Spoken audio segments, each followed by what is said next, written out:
અમરેલીમાં રાજુલાના ચોતરા ગામ નજીક આવેલ મંદિરમાં તસ્કરો ત્રાટક્યા। સમગ્ર બાબરિયાવાડ પંથકમાં આસ્થાનું કેન્દ્ર ગણાતા મોમાઈ માતાના મંદિરમાં તસ્કરોએ હાથફેરો કર્યો। મંદિરમાંથી દાનપેટી ઉઠાવી જતા તસ્કરો સીસીટીવીમાં પણ જોવા મળ્યા। દાનપેટીમાં 50,000 જેટલી રકમ હતી, જે વિશે મંદિરના પૂજારીએ પોલીસ સ્ટેશનમાં ફરિયાદ નોંધાવી છે। સીસીટીવી કેમેરાના આધારે પોલીસ દ્વારા અલગ અલગ દિશામાં તપાસ ચાલી રહી છે।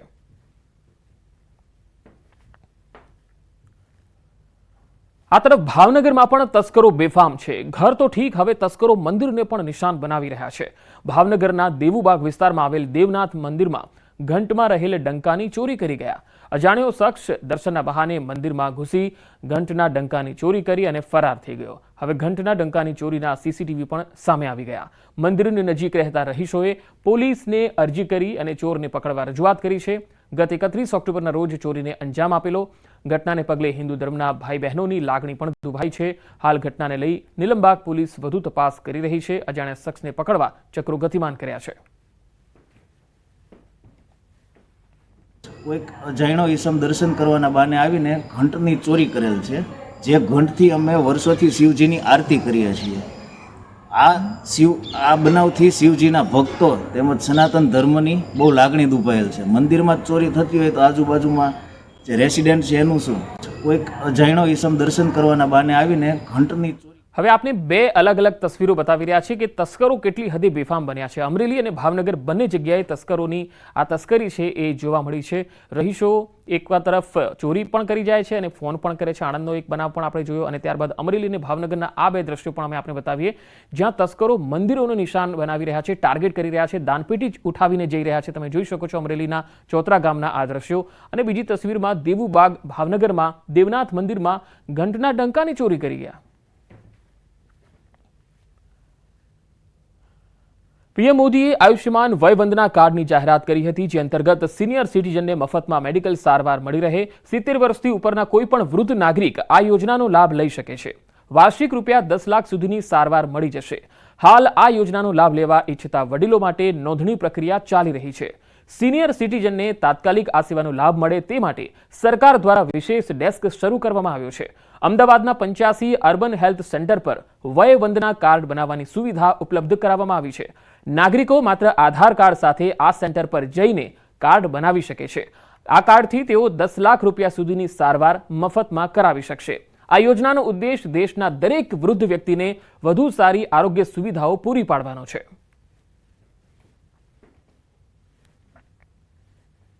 જે લોકોને 70 વર્ષ કરતાં વધારે આયુષ્ય છે તેવા નાગરિકો અમદાવાદ મહાનગરપાલિકાના 85 કરતાં વધારે જે અર્બન હેલ્થ સેન્ટર આવેલા છે, CHC સેન્ટર આવેલા છે, એ સેન્ટર ઉપર જઈ અને ત્યાં આગળ આપણે પોતાનું આધાર કાર્ડ સાથે લઈ અને ત્યાં આગળ પોતાનું વય વંદના કાર્ડ એ ત્યાં કરાવી શકશે।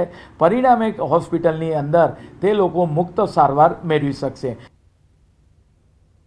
આગળ વધુ સમાચારો પર નજર કરીશું। હાલ રોકાઈશું એક વિરામ માટે।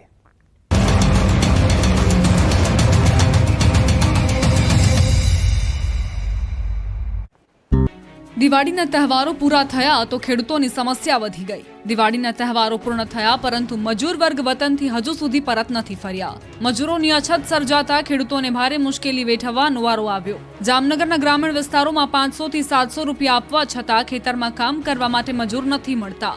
દિવાળીના તહેવારો પહેલા જ પરપ્રાંતીય મજૂર વતન જવા નીકળી ગયા હતા। જામનગરના ફલ્લા ગામે દિવાળી પહેલા પડેલા માવઠાના કારણે મગફળીનો પાક બગડી રહ્યો છે। બીજી તરફ મગફળીના પાથરા તો કાઢ્યા, પરંતુ થ્રેસરમાં મગફળી છૂટી પાડવા સહિતના કામ બાકી છે। અને મગફળીને છૂટી પાડી તેને યાર્ડ સુધી લઈ જવી ખેડૂતો માટે જરૂરી બની ગઈ છે, પરંતુ મજૂરોની અછત વર્તાતા ખેડૂતો મૂંઝવણમાં મુકાયા છે। ખેડૂતો હાલ શહેરમાંથી ગામડે દિવાળી કરવા આવેલા પોતાના પરિવારજનોને રોકીને ખેતરમાં કામ કરાવવા માટે મજબૂર બન્યા છે, કેમ કે શિયાળુ પાકની વાવણી માટે ખેડૂતોએ મગફળીને સગે વગે કરવી જરૂરી બની ગઈ છે। સાબરકાંઠા જિલ્લામાં મોડે પણ હવે ખેડૂતોએ મોટા પાયે બટાકાની વાવણી શરૂ કરી છે। ગત વર્ષની સરખામણીએ આ વર્ષે બટાકાના વાવેતરમાં વધારો થાય તેવું અનુમાન લગાવવામાં આવી રહ્યું છે। જો કે વાતાવરણમાં બદલાવ થઈ રહ્યો છે, તેને લઈ ખેડૂતો ચિંતામાં મુકાયા છે। ગત વર્ષે માવઠાના કારણે ખેડૂતોએ બટાકા મફતના ભાવે વેચવાનો વારો આવ્યો હતો। ખેડૂતોનું કહેવું છે કે આ વર્ષે સારી ઠંડી પડે તો પાક સારો થઈ શકે છે। બટાકાની વાવણી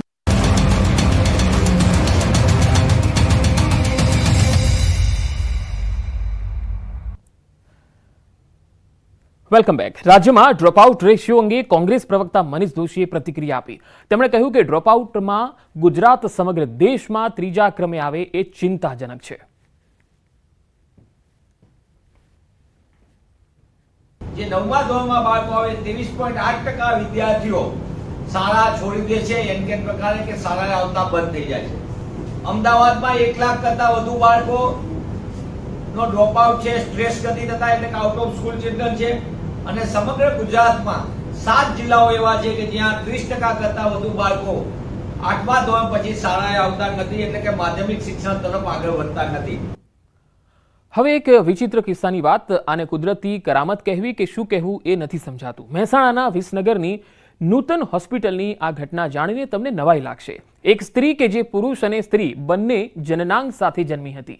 આ એક એવો કેસ છે જે ભાગ્યે જ લાખો લોકોમાં કોઈ એકમાં જોવા મળે છે. છેલ્લા 22 વર્ષથી આ સ્ત્રી 2 જનનાંગ સાથે જીવન વિતાવી રહી હતી. છેલ્લા 22 વર્ષથી તેણે કેટલાક તબીબોની સલાહ પણ લીધી, પરંતુ તબીબોએ હાથ અદ્ધર કર્યા. છેવટે નૂતન હોસ્પિટલમાં જે તબીબો છે તેમના દ્વારા સ્ત્રી અને પુરુષ બંને જાતિના વિકસિત ગુપ્તાંગ ધરાવતી 22 વર્ષીય દર્દીનું સફળતાપૂર્વક ઓપરેશન કરવામાં આવ્યું. અતિ દુર્લભ અસાધારણ ગણાતા કન્જેનાઇટલ એડ્રેનલ હાઇપરપ્લેસિયા નામના આ રોગનું નૂતન જનરલ હોસ્પિટલ વિસનગરના ગાયનેક વિભાગમાં નિદાન કરવામાં આવ્યું. ડોક્ટરો દ્વારા પુરુષ જનનેન્દ્રિય દૂર કરવામાં આવી અને હાલ આ સ્ત્રી સામાન્ય સ્ત્રીની જેમ જ તેનું જીવન વિતાવી રહી છે. આમ ઓપરેશન બાદ સંપૂર્ણ સ્ત્રી જનનેન્દ્રિયો ધરાવતી 22 વર્ષીય યુવતીએ સામાજિક અને વ્યક્તિગત રીતે સંપૂર્ણતા અનુભવતા ખુશી સાથે હૃદયપૂર્વક આભારની લાગણી વ્યક્ત કરી હતી.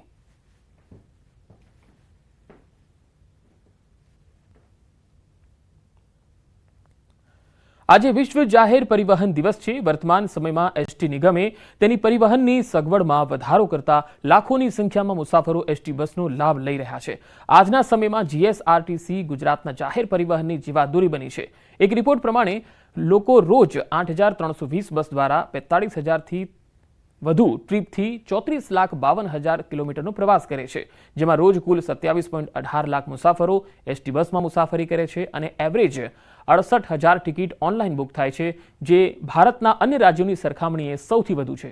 એસટી બસો પર જે તે વિસ્તારની પ્રખ્યાત જગ્યાનું નામ લખાય છે.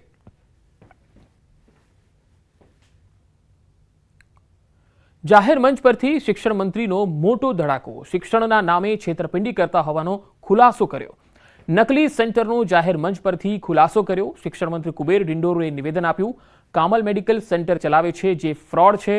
સુરતની દીપક ગોહિલ ચેરિટેબલ ટ્રસ્ટનું 7,313થી રજીસ્ટ્રેશન થયેલું છે. માં કામલા મેડિકલ સેન્ટરના કોઈ યુનિવર્સિટી સાથે એફિલિએશન નથી. આ સંસ્થા સુરત, નર્મદા, તાપી, રાજપીપળા, કર્ણાટક, બેંગ્લોરમાં સેન્ટર ચલાવે છે.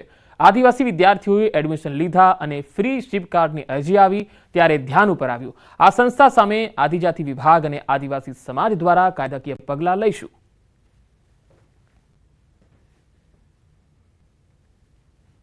દીપક ગોહિલ ચેરિટેબલ ટ્રસ્ટ સુરત એનું રજીસ્ટ્રેશન થયું છે 73 નામે. જાહેરમાં તમને કહું છું, આ માં કમલા મેડિકલ સેન્ટર સુરત એના જેવી કોલેજો સેન્ટરો સુરત, તાપી, નર્મદા, રાજપીપળા, કર્ણાટક, બેંગ્લોર છોકરાઓ પ્રવીણ કરીને જો એડમિશન લેવામાં આવશે એની કોઈ માન્યતા યુજીસી આપેલી નથી. કોઈ માન્યતા યુજીસી આપેલી નથી. પછી એડમિશન ને ફી ભરે પછી સર્ટિફિકેટ મળે થોડો હોય. એવી દુકાનો પણ આપણા ગુજરાતમાં મિત્રો કેટલાક લોકો ખોલી છે. કેટલાક લોકોએ એ પણ આદિવાસી સમાજના માધ્યમથી આપણા ધારાસભ્યશ્રીઓ, આપણા સંસદ સભ્યો, આપણા બધા સમાજના આગેવાનો પણ બધાની સામૂહિક જવાબદારી છે. જે લોકો ખોટો ધંધો કરે છે, ખોટી લોકોને ભ્રમિત કરે છે યુવાનોને, એને ખુલ્લા પાડો અને જે એડમિશન વિદ્યાર્થીઓ ના લે, ખોટુની કારકિર્દી મિત્રો બગડશે. જેની વિશે માન્યતા જ ના આપી હોય, જેનું એફિલિએશન જ ના થયું હોય, એવી દુકાનો ચલાવનારા લોકો છે એમને આ નામ આપ્યું છે. સાહેબનું કોઈ સ્ટેટમેન્ટ એવું આવેલું હોય કે સંસ્થા ફ્રોડ છે, તો એક બાબત સ્પષ્ટ કરવા ની રહે કે સંસ્થા રજિસ્ટર્ડ